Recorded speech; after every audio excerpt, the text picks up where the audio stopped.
Hello guys, आज हम 11th commerce BST subject के लिए and chapter number 2 forms of business organisation. आज हम जो है बिजनेस ऑर्गेनाइजेशन की फॉर्म्स को पढ़ेंगे, डिस्कस करेंगे। इसके पहले वाले चैप्टर में आपने बिजनेस, कॉमर्स, प्रोफेशन, जितनी भी जो टॉपिक्स थे कि बिजनेस क्या होता है, कॉमर्स क्या होता है ना, तो ये सारी चीज़ें आपने उसमें पढ़ी थी। आज हम पढ़ेंगे इस चैप्टर में कि बिजनेस ऑर्गेनाइजेशन के कौन कौन से फॉर्म्स होते हैं। आप देख लीजिए कि बिजनेस ऑर्गेनाइजेशन के बहुत सारे फॉर्म्स होते हैं। इनका जो रिलेशन जो होता है business forms of business organisation का जो रिलेशन होता है या ये रिलेटिव होते हैं ऑनरशिप में। जिस तरीके से बिजनेस ऑर्गेनाइजेशन की फॉर्म होती है उसी तरीके से उनकी ऑनरशिप भी होती है। जैसे लाइक हम बात करते हैं कि जैसे यदि सोल ट्रेड है तो उसकी ऑनरशिप उसकी खुद की होगी। पार्टनरशिप है तो पार्टनरशिप में जितने भी पार्टनर्स होंगे तो उस जो पार्टनरशिप जो बिजनेस है उसमें उनकी जो ऑनरशिप होगी वो जितने पार्टनर्स होंगे उनकी ऑनरशिप होगी। तो कहने का मतलब है कि बिजनेस ऑर्गेनाइजेशन की जो फॉर्म्स होती है वो रिलेट होती है, जो है ऑनरशिप से रिलेट होती है। और इसी के अकॉर्डिंग जो बिजनेसमैन की जो बिजनेस में अथॉरिटी होती है, लायबिलिटी होती है, वो उस तरीके से उसमें चेंज होती है। यानी बिजनेस ऑर्गेनाइजेशन की फॉर्म चेंज होगी तो बिजनेसमैन की अथॉरिटी और लायबिलिटी भी चेंज होगी और उनका ऑनरशिप भी चेंज होगा। तो आज हम बात करते हैं फॉर्म्स ऑफ बिजनेस ऑर्गेनाइजेशन को 3 पार्ट में डिवाइड किया है: private sector, public sector and joint sector. आज हम फॉर्म ऑफ बिजनेस ऑर्गेनाइजेशन का प्राइवेट सेक्टर में फिर इसको 2 पार्ट में डिवाइड किया है। First part is non incorporate, second incorporated. Non incorporated में जो है इसमें कौन कौन से जो है बिजनेस फॉर्म्स आएंगी, ऑर्गेनाइजेशन फॉर्म्स आएंगी। पहला फर्स्ट है sole trade, joint Hindu family business, partnership and joint venture. Incorporated में joint stock company and cooperative enterprises, cooperative society जो बिजनेस होते हैं वो इसमें आएगी। और पब्लिक सेक्टर में नॉन इनकॉर्पोरेटेड में डिपार्टमेंटल अंडरटेकिंग और इनकॉर्पोरेटेड में है public, corporative and government company. लेकिन ये जो है इस तरीके से इसका क्लासिफिकेशन किया है, लेकिन हमारे सिलेबस के अकॉर्डिंग या हमारे इस चैप्टर के अकॉर्डिंग सिर्फ आपको जो है इसमें एक तो सोल ट्रेड पढ़ना है, जॉइंट हिंदू फैमिली बिजनेस पढ़ना है, पार्टनरशिप पढ़ना है, जॉइंट वेंचर पढ़ना है, जॉइंट स्टॉक कंपनी पढ़ना है एंड कोऑपरेटिव एंटरप्राइजेस जो है बिजनेस होते हैं इनके बारे में हमें पढ़ना है। तो ये जो पूरा जो आपका जो ये चैप्टर नंबर 2 है, पूरा जो ये दे रखा है आपको फॉर्म ऑफ बिजनेस, इसी पर ही जो है वो डिपेंड है और पूरा हमें इसमें यही चीज पढ़नी है। तो सबसे पहले हम बात करते हैं सोल ट्रेड। सोल ट्रेड क्या है, what do you mean sole trade? तो आज हम इसके बारे में जो है वो डिस्कस करेंगे। सोल ट्रेड नाम से ही जो है इसका जो मीनिंग है वो क्लियर हो रहा है। सोल यानी अकेला, ट्रेड यानी व्यापार, यानी एक ऐसा व्यक्ति जो क्या करता है, सारा जो बिजनेस है वो खुद सेल्फ करेगा, है ना। किसी मतलब जो है वो यदि वो बिजनेस को स्टार्टअप करेगा तो वो खुद ही करेगा, एस्टेब्लिश करेगा तो वो खुद करेगा, या हम बात करते हैं कैपिटल वो लगाएगा तो वो खुद करेगा। जितनी भी बिजनेस में जो एक्टिविटीज होती हैं, जो काम होते हैं वो खुद करेगा। बिजनेस में जितने भी डिसीजन लिए जाते हैं वो खुद लेगा। जितनी भी उसकी लायबिलिटी, जितनी भी उसकी जो रिस्पॉन्सिबिलिटी होगी वो खुद की होगी। डिसीजन जो लेगा वो खुद के होंगे, है ना। जितनी भी बिजनेस में जो प्रॉफिट एंड लॉसेस जो होंगे वो भी उसके खुद के होंगे। तो ऐसा बिजनेस जिसमें एक अकेला व्यक्ति सारे काम करता हो तो उसे हम क्या कहेंगे, सोल ट्रेड कहेंगे। ये भी हो सकता है कि क्या मैम कि जो है सोल ट्रेड जो होता है व्यक्ति, क्या वो किसी की मदद नहीं ले सकता, हेल्प नहीं ले सकता? बिल्कुल डेफिनेटली ले सकता है, लेकिन हम यहाँ पर ऑनरशिप की बात कर रहे हैं। ऑनरशिप का मतलब कि उसकी अथॉरिटी, उसकी लायबिलिटी, उसके डिसीजन, है ना, उसका जो भी उसके जो कैपिटल लगाएगा, एस्टेब्लिश करेगा, उसका खुद का होगा, सेल्फ उसका डिसीजन होगा, वो हेल्प ले सकता है। ऐसा नहीं कि एक जो है सोल ट्रेड करने वाला जो बिजनेसमैन होता है वो सारे जो है वो काम खुद करेगा, किसी की हेल्प नहीं लेगा, ऐसा नहीं होता है। आप देखते हो कि इतनी बड़ी बड़ी शॉप्स होती हैं तो वहाँ पे वर्कर्स, एम्प्लॉयज़ काम करते हैं, लेकिन हम यहाँ पर ऑनरशिप की बात कर रहे हैं। ऑनरशिप का मतलब उसमें उसका खुद का जो है जो बेनिफिट बोलते हैं कि मतलब जो भी है वो उसका खुद का हो। तो सोल ट्रेड, आई थिंक आपको ये सोल ट्रेड क्लियर हुआ होगा। एक बार फिर मैं आपको बता देती हूँ कि सोल ट्रेड का मीनिंग क्या है। सोल ट्रेड का जो मतलब है कि इसमें एक व्यक्ति अकेला वो सारे काम वो खुद करेगा, लाइक कैपिटल वो खुद लगाएगा, डिसीजन वो खुद लेगा, एस्टेब्लिश खुद करेगा, जितनी भी जो प्रॉफिट लॉसेस जो होंगे वो उसके खुद के होंगे, है ना। तो ऐसा बिजनेस जहाँ पर एक अकेले व्यक्ति के द्वारा ही जो है एक्टिविटी होती है, जो काम होता है, उसे हम सोल ट्रेड या सोल प्रोप्राइटरशिप कहते हैं।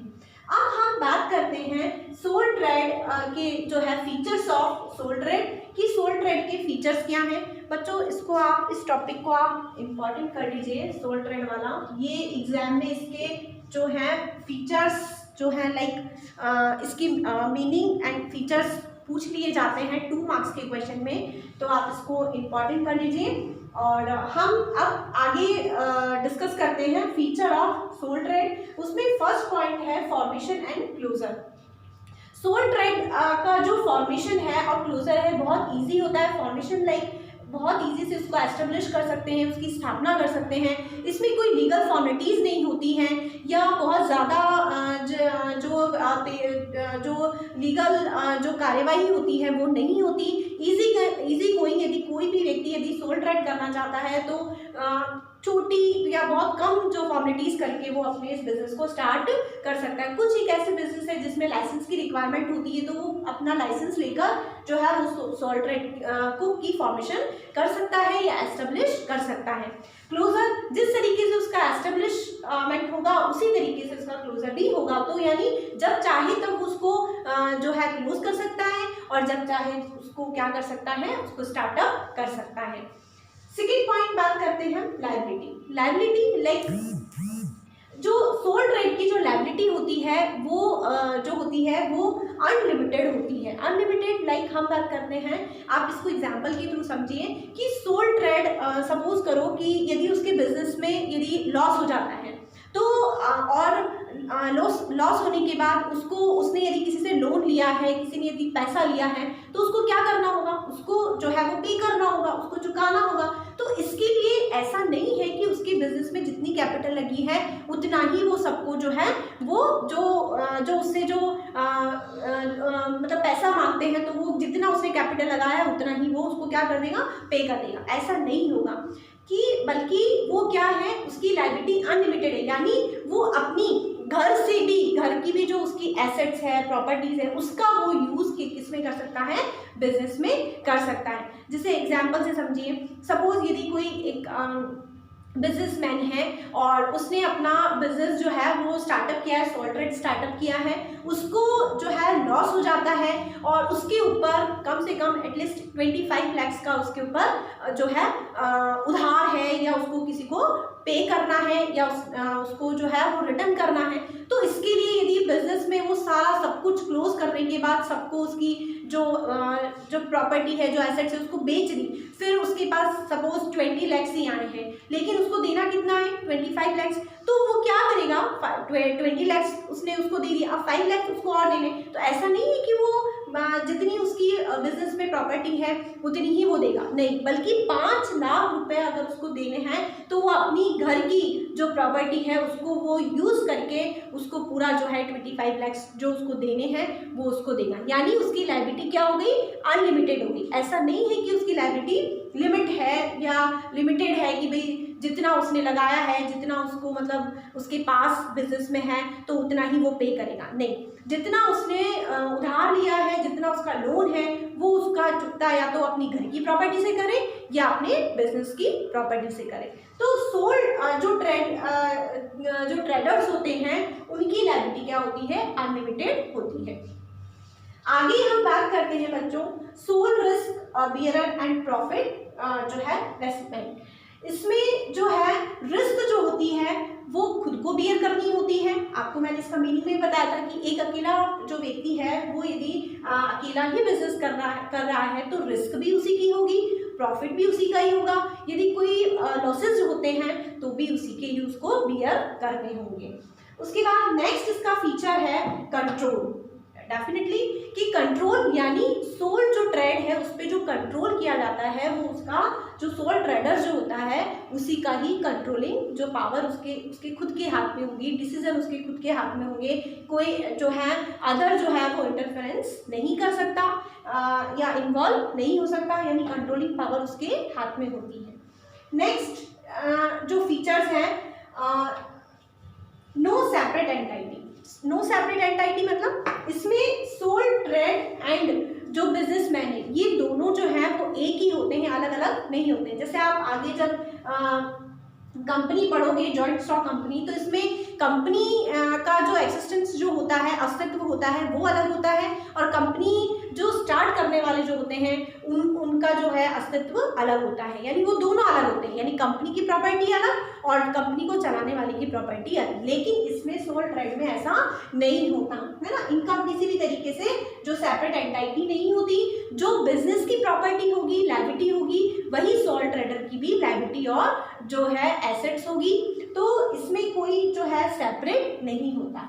आगे हम नेक्स्ट बात करते हैं lack of business continuity. Lack of business continuity यानी लाइक यदि सोल ट्रेडर यदि उसकी डेथ हो जाती है या वो किसी तरीके से जो है दिवालिया हो जाता है या वो पागल हो जाता है या अचानक किसी तरीके की उसकी प्रॉब्लम आ जाती है तो वहाँ पर उसको जो है बिजनेस क्या होती है, उसकी कंटिन्यूटी नहीं रहती। वहाँ पर कंटिन्यूटी में जो है कमी आती है।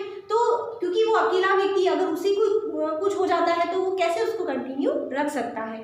तो सोल ट्रेड बिजनेस में लैक ऑफ बिजनेस कंटिन्यूटी होती है। तो आई होप आपको ये जो टॉपिक है सोल ट्रेड वाला फॉर्म ऑफ बिजनेस ऑर्गेनाइजेशन का फर्स्ट जो पॉइंट है sole trade and sole proprietorship, I think आपको क्लियर हुआ होगा। और इसका आप जो है स्क्रीनशॉट ले सकते हैं और आप इसको लिख सकते हैं। अगर आपको कोई क्वेरीज हो तो आप से पूछ सकते हैं। Thank you.